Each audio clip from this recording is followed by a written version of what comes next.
it doesn't feel like there's enough made about this last night because Matthews and McDavid were just putting on shows last night. 1,000 games is much more appreciated by players than it is to the fans, though. Sidney Crosby hitting 1,000 games just hits a bit harder, Alex. It does. It does, because I think, well, first off, he's a generational talent. Mm-hmm. And obviously, because it's generational, it doesn't happen that often. But I think also, you look back, especially earlier on in his career with all the concussions and stuff like that does take a toll on a player. Mm-hmm. And the fact that the fact that he hit 1,000, I think is still a huge accomplishment. Mm-hmm. Damn.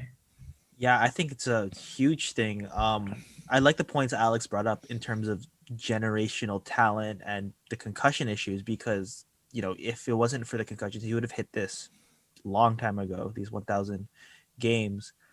But at the same time, and I don't know if you guys get this feeling, but for me, when you mentioned generational talent, I was already a fan before he was drafted. But the thing is, it's weird. It's like people keep mentioning he's 33, and when it comes to that like type of figure, it's weird to think about the NHL without Sidney Crosby.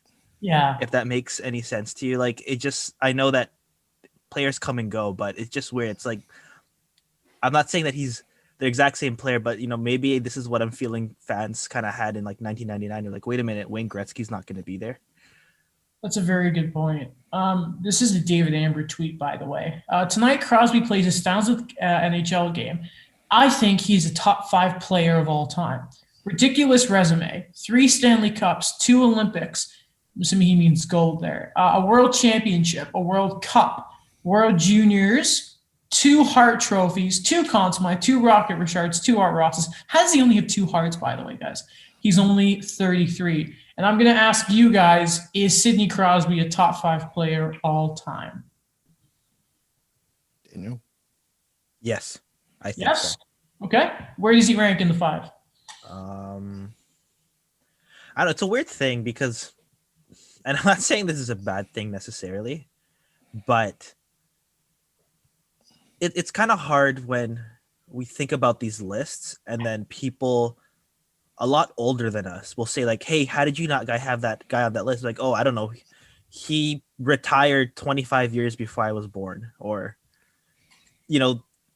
footage of the 70s or 60s. It's really hard to find. Wayne Gretzky retired. So his retirement ceremony was the month after I was born. Alex, Sidney Crosby, is he a top 5 player? Yes. I think for me, I'd put him in either 4 or 5. I really have to think about it. I'm probably leaning toward 4 if I'm being honest. Like, for me, this is my opinion. It's Gretzky number 1, Lemieux at 2 or 3, and then Crosby at 4. So I don't have him top 5. I'll tell you why. It's obviously Wayne and Mario number 1, and Wayne is first. Yeah. Oh, I know what's coming. I have Gordie Howe at 3rd. Okay. Because I don't think any of us realized, and again, it is before we actually got to play. But don't forget, this is the great before Wayne. I thought you were going to say Patrick Waugh, because like I know for like the 100 greatest players, they also included goalies here and there. Wait a second. Number 4, I have Nicholas Lidstrom. Bobby Orr should be there because he revolutionized the position. It's just Nick Lidstrom. We will never see a defenseman at that level win a Norris Trophy at 40 ever again. I think he was just on a completely different level. And we don't respect goalies. I know. Sorry, I spoiled it. Revolutionized the goalie position. Every goalie now plays the way they do because of Patrick. And you know what? What? He said, "Screw you to the Olympics." All right, he played once. It's just, I'm just saying, this is from speculation, not from me, because I couldn't report at that time. But he didn't have to play every game. In 1998. What are you trying to say to me? I'm saying there's a lot of balance on that team. Like, you had Brodeur and Curtis Joseph as your backups. Yeah, the backups. Stop it. Anyway, honorable mentions, though, I think we need to talk about Ovechkin because of his goal scoring, like a bit of disrespect to him. Sid, obviously, and I'm not saying this just because I am a Canadiens fan, But we talk about goal scoring. Maurice Richard was a 50 goal guy in the 40s. Mm-hmm. Like he is like the hero of French hockey. Like I think people need to remember like just how important he was to this to the game of like the sport itself. And of course Bobby Orr because it's Bobby Orr. I mean, what was it when listen, say what you want about Don Cherry and Bobby Orr as people like outside the game, but there's a really, really good thing from Cherry at the beginning of Bobby Orr's book that if there is a league above the NHL, that's where Bobby Orr would have played. And I think all of these guys we just mentioned would also be in that league. Before we move on, I have my list now. Okay. I found it. I was able to develop it as we spoke, because you guys convinced me. Okay, but and then when you're done that, give me your favorite Crosby moment. Then Alex, you can do the same. Oh yeah, I'll be quick. So Gretzky, Lemieux, Crosby, Okay. Orr, Okay. and then tied for fifth is Martin Brodeur and Patrick Waugh. You don't put Gordie Howe in the top 5 players of all time. I don't know, but that's the thing. Okay, so like when you think about it, I know. That's what I think about. It just gets a bit more murky because Wayne Gretzky's. you could say like he's the best in terms of. Are you gonna leave? Okay. I think the best in terms of like the best that ever was. That's like Bret Hart. Sorry, but but I think like when I come to my own personal list, it's the kind of thing I've talked about before, where it's like I'll see the clips of Gordie Howe, and I think he's an amazing player. Like I think from the standard of what people say is the talent of the NHL is, of course, Gordie Howe's in the top 3. But of my own personal list, where I actually got to watch it, because Bobby Orr is a bit of a stretch, because I actually did get to watch like a few games with him because those are easier to find. But I think with Gordie Howe, it's just too far from how I am as a fan to where he is now that I don't put him on my personal list, but he deserves to be on the standard NHL list.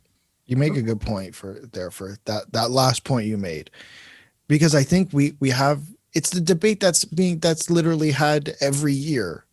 Jordan versus LeBron, Brady versus whoever. To be honest, I don't know football that well, so Brady versus whoever. And they're having the debate in tennis, right? It's so difficult. The eras, especially in hockey, man. Like if there's a sport that the eras are like completely different, it is hockey. So it's so difficult making these lists. I actually had a childhood memory I just came up with. Then we'll go to the Crosby memory. Sorry, I'm delaying this, but I remember when I was like a kid, and I don't know why. You know, sometimes when they're like, oh yeah, that guy's a kid. He doesn't really kind of know too much about hockey. I think it was a teacher in my elementary school where I said Martin Brodeur, like, and you know, this before I knew Adam. So I said Martin Brodeur is the best goalie ever. And then the guy's like, oh yeah, because you're so young, you haven't watched Hasek in his prime. I'm like, yeah, of course. When I like started watching hockey, Dominic Hasek was like 36, like 35. I mean, Alex, if you want, why Daniel's telling us his favorite Sidney Crosby moment, if you want to make your top 5 while we're doing this, go ahead. Let's have this debate, because I think it's blasphemy to not have Mr. Hockey in the top 5. But Daniel, your favorite moment from Sidney Crosby's career? For me, and I think it's just, you know, I'll have actually split of 3, to be honest. 1 and then like 2 honorable mentions. I think number 1. What a surprise!